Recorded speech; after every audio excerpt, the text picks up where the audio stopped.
The rain had been falling since dawn, a soft, steady curtain that blurred the rows of white headstones into a pale horizon. Admiral Rebecca Hale stood still before one grave, her uniform coat darkened by the drizzle, her cap held tightly in both hands. She had visited this place many times, but today felt heavier. Maybe it was the anniversary. Maybe it was the silence. Or maybe it was the ache that never truly left after burying a child. Her daughter, Lieutenant Emily Hale, had loved the sea, loved service, loved life with a fierce kind of joy that seemed impossible to extinguish. Yet here she was, reduced to a name etched in stone.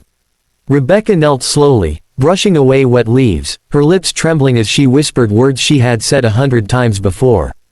Apologies, memories, promises she could never keep. That was when she heard it.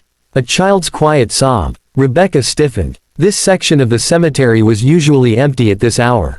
She turned and saw, a few rows down, a man in a janitor's uniform crouched beside a small grave.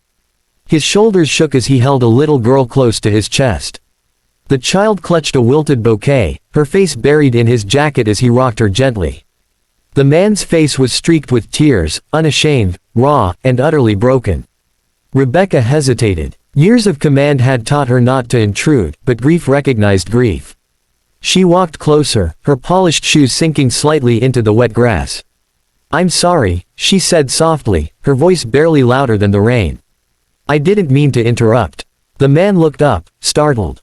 His eyes were red, exhausted, and hollow in a way Rebecca knew too well. He quickly wiped his face, embarrassed. "No, ma'am. It's fine." He looked down at the child. "Say hello, sweetheart." The little girl peeked out, her eyes wide and glassy.